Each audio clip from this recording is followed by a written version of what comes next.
자, 25강 하겠습니다. 책 165쪽이죠. 맞습니다. 이 책을 벌써 많이 읽었습니다. 반 이상 됐죠? 이건 읽은 거고, 좀 남아 있습니다. 아직은 좀 더 가야 됩니다. 반은 더 하긴 했지만, 아직은 제법 남았어요. 자, 이 전체가 옴기니의 말은 뒤에 있는 거 빼고 보면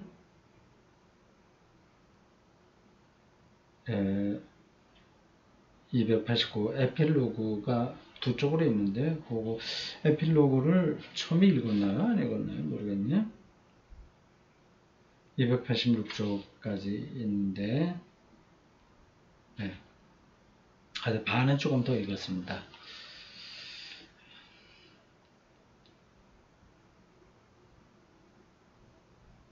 자, 부케티츠가 이야기합니다. 요 앞에서 마야 아비가 느낌,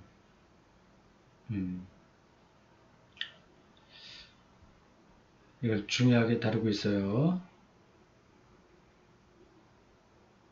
공존, 대상과 같이 있으므로 거기서 어떤 느낌이 있고 거기서 의식이 생긴다. 그런 논리처럼 보입니다.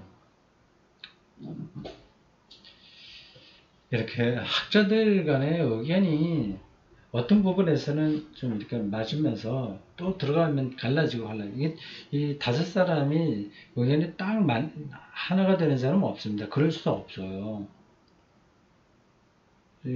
그만큼 지금 말하고 있는 인간, 주로 이제 인간이에요. 인간에게 나타나는 하나님, 과학, 신앙, 종교 현상 이런 것들을 다루니까 인간이 그만큼 파악하기 힘든다고 하는 겁니다. 다시 한번 차례를 보면 4장으로 나와요. 우주, 생명, 정신. 제가 우리 정신을 보고 있습니다. 새로운 세계관을 향하여 4장이 그렇게 되어 있습니다. 그 4장은 대담하는 식이 아니라 각각 학자들이 자기 입장을 쭉 차례를 이야기하는 거군요.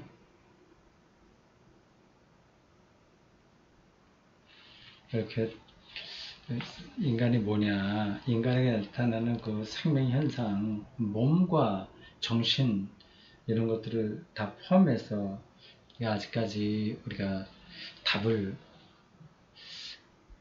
이제 다 얻지 못했습니다. 아마 세상 끝날까지 그 답은 불가능하지 않겠습니까? 우리가 그 안에 들어있기 때문에 그 안에 들어있는 방식으로만 인간을 이해하는데 어떻게 그 답이 나올 수 있겠어요? 이 말이 전달되는지 모르겠습니다.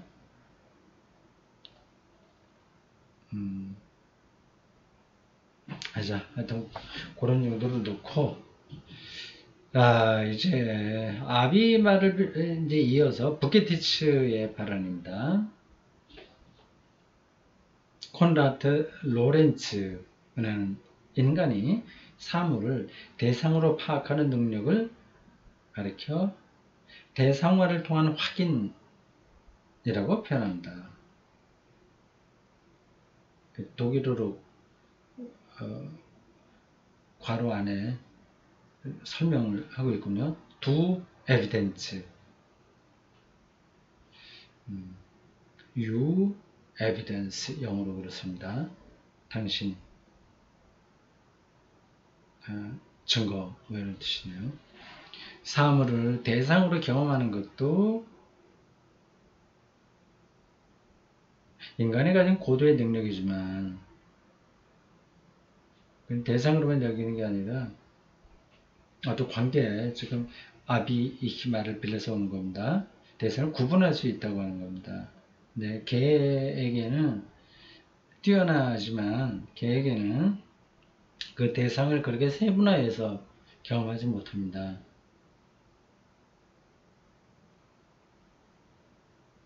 그러니까 어떤 공이 이렇게 쭉 굴러가면 저게 정말 생물체인지 사람이 만든 하나의 뭐 사물인지 그 구분을 잘 못합니다.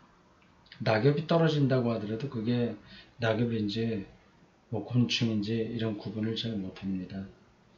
뭐 가까이 가서 냄새를 맡아보면 좀 구분할 수 있을지 모르지만 그냥 그 대상을 봐서만은 잘 모릅니다.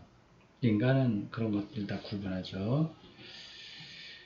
사물을 대상으로 경험하는 것도 인간이 가진 고대 능력이지만 사물에 대해 느끼는 인간의 감정 또한 정신이라는 현상을 이해하는 데 중요한 요소가 되어야 한다고 생각합니다. 감정. 이건 뭐 아비히가 말한 걸 동의하는 것 같아요. 고도로 진화한 생물이라면 대상과 함께 느끼는 능력도 발달했을 테니 말이죠. 이 함께 느끼는 능력은 의식의 가장 중요한 특징이자 우리 인간처럼 생명을 가진 모든 것들의 본질적인 특징이기도 합니다. 우리가 다른 사람들과 함께 살면서 느낄 줄 모른다면 살아남을 수 있을까요?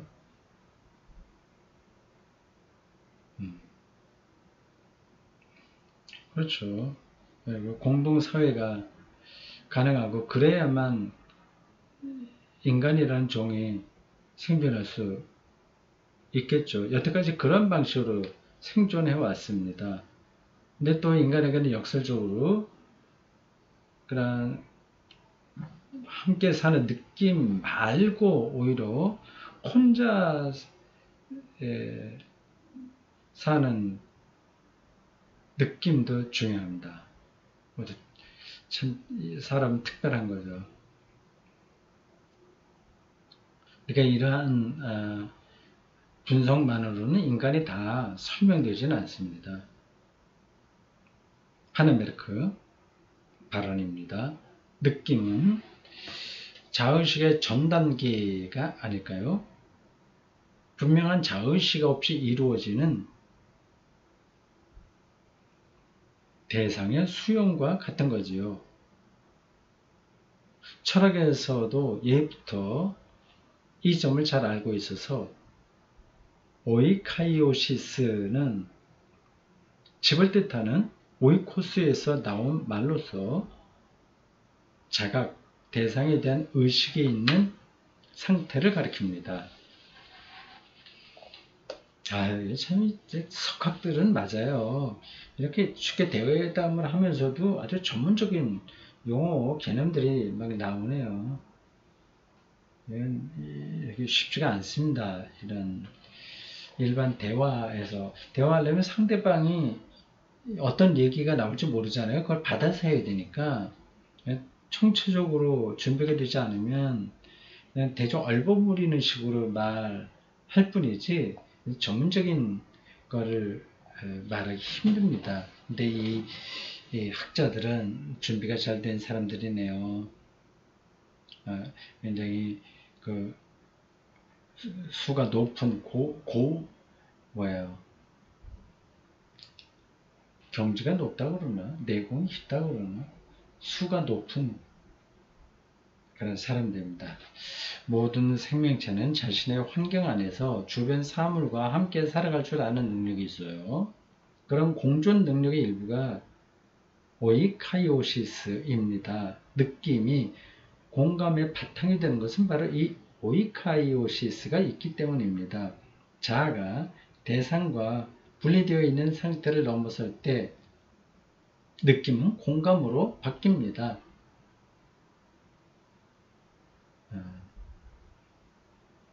대상의 수용이라는 말에서 드러나듯 느낌이란 자아에 국한된 것이긴 하지만 말입니다. 마야비 나는 생각한다. 그럼 나는 존재한다. 라는 데카르트의 명제는 17세기에 눈을 뜨기 시작한 근대를 이끌어간 표였습니다. 코기또죠. 코기또, 에르고숨. 나는 이 철학 명제의 전통 안에서 살고 있거나 아니면 적어도 그런 사고방식을 가지고 있지요. 생각한다 그러면 존재한다. 모든 것을 회의하지만 지금 생각하고 있는 나는 가장 확실하다. 자기 주체성이 확립된 계기라고 할 수 있습니다. 데카르트보다 100년쯤 뒤에 헤르드, 이 사람도 유명한 학자입니다. 요한 고트프리트 푼 헤르더는 데카르트의 명제가 가지고 있는 맹점을 통쾌하리만치 적절하게 보완했어요. 헤르더는 나는 느끼고 존재한다 라고 하면서 두 절 가운데 있음직한 그러므로 빼버린 거죠. 그런가? 참 재밌네요. 데카르트는 나는 생각한다. 에르고, 숨, 코기또 나는 생각한다. 에르고, 그러므로 에르고 숨, 나는 존재한다. 감싸우자. 코기또. 이거는 뭐 나는 생각한다예요. 에르고 숨. 에르고 그러므로겠죠. 네, 그러므로. 빼버린 거죠. 일부러 헤르드가 그렇게 표현하는가 보죠. 난 느끼고 존재한다. 이것이야말로 인간의 실존에서 가장 기본이 되는 사실입니다. 그러니까 그 느낌이라고 하는 게 아주 값싼 게 아닌 거죠. 자기 존재가 확인될 수 있는 중요한 토대입니다. 대상을 느끼는 거니까 자기가 어디 있다고 하는 걸 느끼고 느낌으로 자기 자의식이 생기는 거죠. 헤르더의 이 말을 심각하게 염두에 둔 것은 아니었겠지만 프리드리히 펠더린 또한 그렇게 덧붙였지요. 펠더린의 유명한 시인입니다. 1770년에서 1843년에 살았던 사람인데 몇 살까지 살았나요? 70세 중반까지 살았군요. 펠더린은 정말 유명한 시인입니다. 독일의 슐러가 가장 뛰어난다는 표현은 맞지 않고 아주 높은 경지에 오른 시인으로 인정을 받고 슐러요. 펠더린도 그에 못지 않습니다.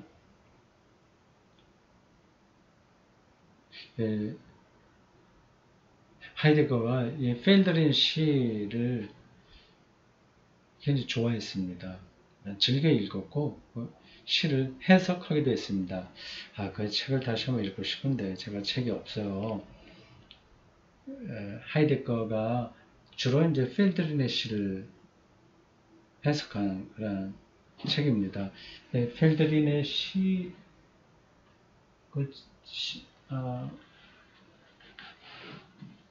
그건 제가 책을 가지고 있는데 여기 눈에 안 보이네.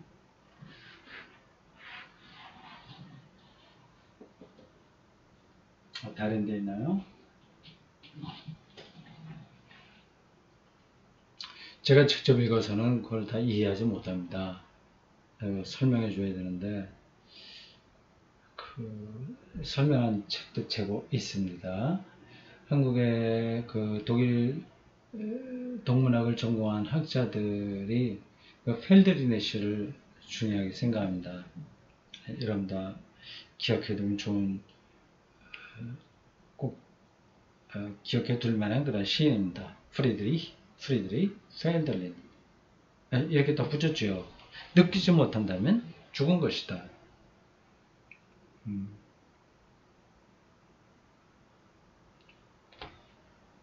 저기 책이 있다고 하는 걸 느끼고,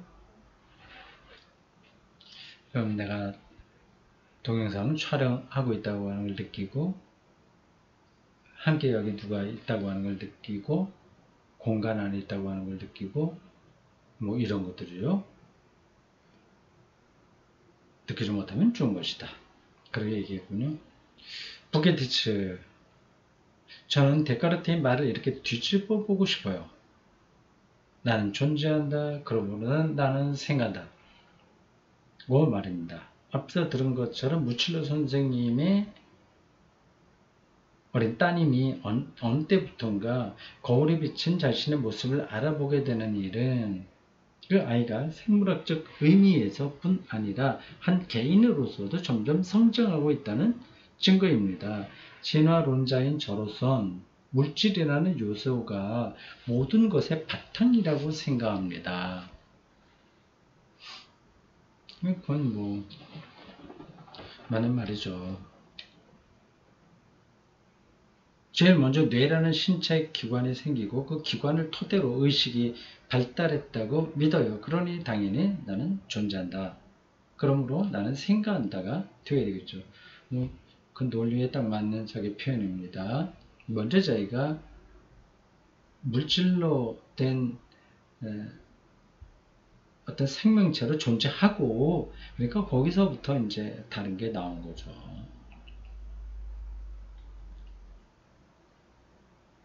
그렇게 말할 수 있습니다. 근데 과연 그 물질로만 정신 현상이 제한받냐 아니냐, 크게 관건인 것 같은데, 부케티츠는 당연히 그 안에 제한받는다고 말하겠죠.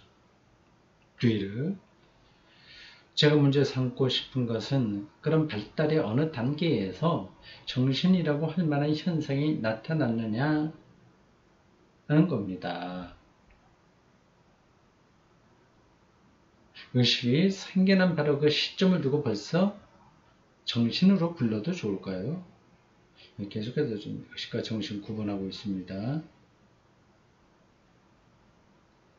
정신은 더 고급한 어떤 인간 내면 현상으로 보는 것 같아요. 헤겔이 절대정신을 얘기했습니다. 의식, 이게 바로 정신이냐? 똑같이 시작했냐? 그 말이 되냐?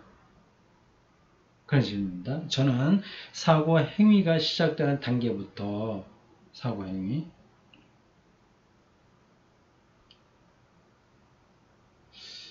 비로소 정신이라고 부를 수 있다고 생각합니다. 물론 사고 행위란 정신의 여러 활동 가운데 하나일 뿐이지만요. 사고하는 게 중요하다.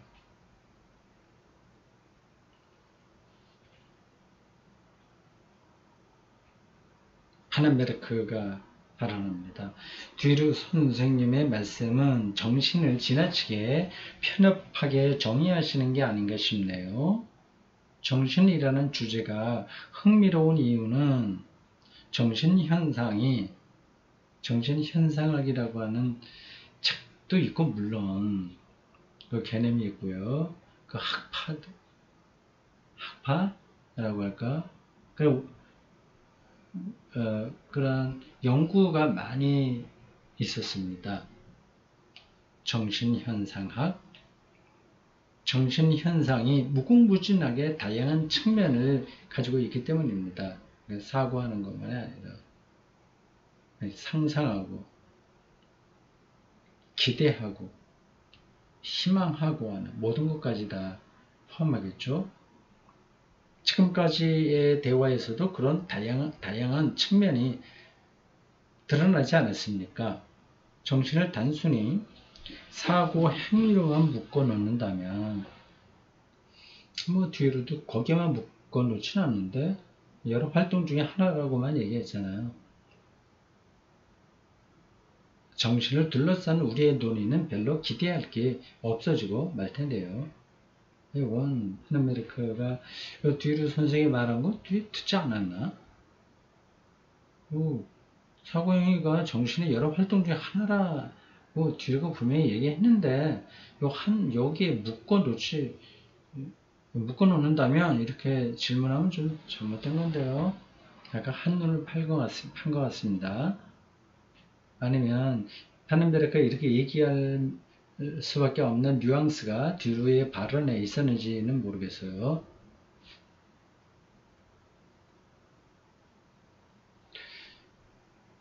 소제목, 작은 문장이 하나 들어갑니다. 정신의 발달로 인간이 다른 동물에 비해 유리한 위치를 차지하게 된 점이 있다면 무엇일까요? 거의 절대적이죠. 부게트츠, 미래에 대한 계획, 분명한 목적을 가지고 하는 행동, 상대방의 의도를 간파하는 능력 등은 다른 생물들과 경쟁해야 하는 인간에게 커다란 장점이 됩니다. 적어도 그런 능력이 없는 생물과 비교하면 크게 유리하다는 거죠. 진화가 진행되는 동안 줄곧 이어져 온 자연 선택에서도 이러한 능력을 갖춘 생물이 언제나 우위를 차지했으니까요. 그렇죠. 많죠. 장점이 많죠. 무칠러. 정신이라는 능력이 늘 장점이 되는 것만 아닙니다. 반대. 끔찍한 면도 있어요. 앞날을 내다보는 능력이 있으면 자연히 자신의 죽음에 대한 의식을 갖게 되지 않겠습니까? 여기 계신 분들도 언젠가 도살장에 끌려갈지 아랑곳 않고 태연히 풀을 뜯는 들판의 소들을 보면서 아, 저것들이 차라리 행복하지 하며 부러워하신 적이 있지 않은가요? 아, 참 재밌게 표현하긴 한데 그거를 단점 몇 끔찍한 면이라고 보는 건 좀 지나치는 것 같습니다. 그 죽음에 대한 두려움이 있기 때문에 오히려 현재의 삶을 의미 있게 사는 거니까 뭐 끔찍한 건 아니죠. 보게 되죠. 진화에서 얻는 것이 있으면 반드시 그 대가를 치르게 되어 있어요. 죽음이라는 것도 단세포 생물의 다세포 생물로 진화하면서 치르게 된 대가라고 할 수 있죠. 아, 단세포 생물에는 죽음이 없나? 있잖아요. 단세포도 다 없어지는데 또 이제 분열을 하고 있을 뿐이지. 단세포 생물은 자신을 둘러 쪼개는 방법으로 그렇죠. 번식할 따름이지 원칙적으로 죽어 없어지진 않거든요. 단세포가 없어지지 않나요? 쪼개질 뿐이야? 쪼개지더라도 계속 그러면 늘어나기만 한다는 건가? 그러면서 없어지는 것도 있을 텐데.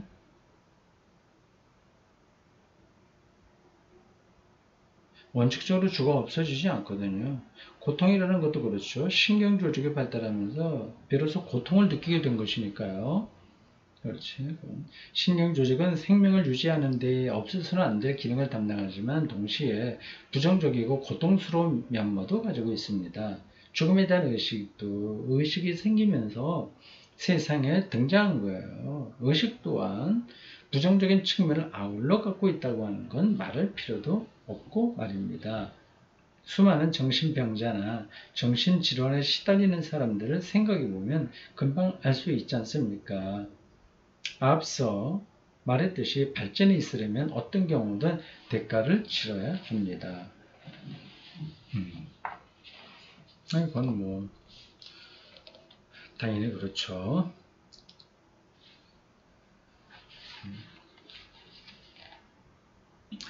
마야비 고트프리드 벤 소설가, 시인, 의사, 20세기 전반을 대표하는 독일 시인 중 하나 표현되어 있네요.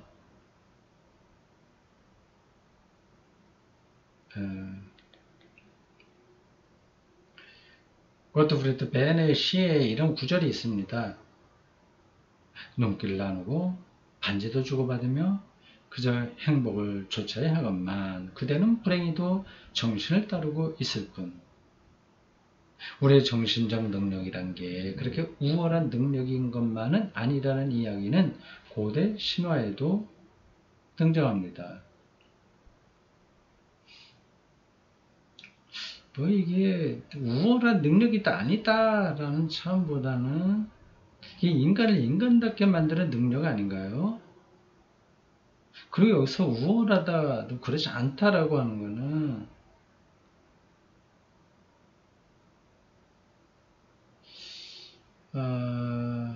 좀 관점이 뭐라고 할까, 너무 기계적인 거? 아니면 실용적인 거? 그런 것 같아요. 예를 들면 테니스를 잘하기 위해서는 훈련을 해야 되잖아요. 훈련 기간이 이게 좀 고통스럽다 이렇게 생각하면 그건 뭐 말이 안 되는 거지. 뭐 말이 안 된다기보다 그 말 하나마나인 거죠. 그런 고통이 물론 즐겁게 훈련할 수는 있긴 있으나 기본적으로는 뭐 고통스럽긴 합니다. 일정한 아주 그냥 쉽게 지나가는 사람 빼고 일정한 단계에 올라가려면 훈련이 필요하기 때문에 고통스러운 게 있어요. 그래도 그것이 테니스의 기술이 높은 단계에 올라갔을 때 사라지는 거죠. 그리고 그런 것까지 다 포함해서 하여튼 이제 아픈 거, 아쉬운 거, 고통 그런 것까지 다 포함해서 그 테니스의 실력과 테니스의 단계에 올라갔을 때 주는 기쁨이 결국은 좋은 거다. 그렇게 말해야 되겠죠. 우리 정신의 문제도 그런 거 아니겠습니까? 그래서 신화의 프로메테우스와 에피메테우스의 형제는 제우스 신으로부터 모든 생명체에게 각각 능력과 특성을 주라는 명령을 받습니다. 그 유명한 신화예요. 동물들에게 능력을 주는데 사람에게는 생각할 수 있는 능력을 줬다는 거죠. 그래서 영양은 양이에요. 빠른 다리를 고먼 추위에 견딜 수 있는 첫 털가죽을 얻게 되었죠. 힘도 좋고 이 일을 에피메테우스에게 맡겼던 프로메테우스는 나중에 인간에게 나눠질 것이 아무것도 남아있지 않다는 걸 알게 됩니다. 모든 동물과 식물이 나름대로 유용한 능력을 나눠받았지만 사람은 아무것도 얻지 못한 채 털가죽도 발굽도 없는 가련한 신세였지요. 이를 보는 프로메테우스는 제우스 몰래 불을 훔쳐다 인간에게 주었고 불을 다루는 지식까지 가르쳐 주었습니다. 불 신화가 여기에 연관되는 나는 생각하는 능력을 주었다 그런 걸로 알고 있는데 그래서 사람만이 이성을 가지게 되었고 사회생활에 필요한 요령도 배우게 되었다고 하죠. 조금씩 신화가 다른 내용인 것 같습니다. 그러니까 이성이라는 장점은 우리에게 결여된 것에 대한 보상으로 주어졌다는 말입니다. 그렇지. 여기 결국은 요거죠. 불까지 왜 들어왔나? 이 불은 또 다른 이야기일 텐데 하여튼 뭐 같이 있는지도 모르겠습니다. 제가 정확하게 모르는 이야기입니다. 때때로 우리는 어린아이나 동물들이 아무런 걱정 없이 천진난만하게 행동하는 모습을 보며 부러워하죠. 우리가 이성의 능력을 가지고 있다는 사실이 자연계에서 정말 장점이 될지는 글쎄요, 확신할 수 없는 일이에요. 확신할 수 없다. 그렇게까지 보나?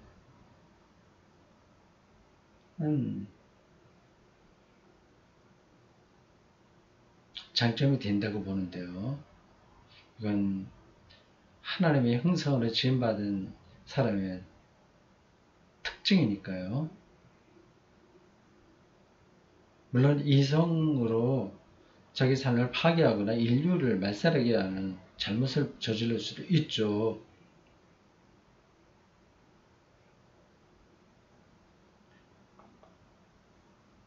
그 이제 죄 때문에 그렇게 되는 건데, 그걸 극복할 수 있는 능력도 인간에게 또한 주어졌습니다. 작은 질문이 나옵니다. 인간에게 자의식이 있다는 사실이 신을 인식할 수 있다는 증거가 될까요? 자의식과 신인식. 요 단락에서 마지막 발언입니다. 파넨베르크예요. 글쎄요, 그렇다고 하기는 어렵지 않겠어요. 다만 자의식이 있으니까 자신의 생명이 언젠간 사라지리라는 걸 알기는 하겠죠. 언젠간 죽음을 맞이하리란 걸 알고 있기 때문에 우리의 유한한 삶 뒤에는 과연 무엇이 있을지 생각하게 되는 거고요. 그렇다고 해서 그런 생각이 반드시 신을 인식하는 단계로 연결되는 건 아닙니다. 신은 우리의 인식 저편에 존재하면서 동시에 우리를 애워싸고 있고 또 우리 안에 스며들어 있습니다. 신학자다운 표현이죠. 이런 걸 이제 부케티치는 아주 싫어하겠죠. 인식 저편에 존재하는 거 뭐가 없어. 그죠? 그래서 신을 인식하기란 더더욱 어려운 겁니다. 신이 스스로 자신을 우리에게 드러낸다면 모를까? 우리 스스로 신에게 가까이 가기란 불가능한 일입니다. 신학자의 발언입니다. 성서와 기독교의 신과 계시 그리고 인간의 인식 전반에 걸친 가장 권위 있는 표현, 정통적인 표현입니다. 부케티치는 물론 이거를 말이 안 된다 생각하겠지만요. 자, 여기까지 하겠습니다.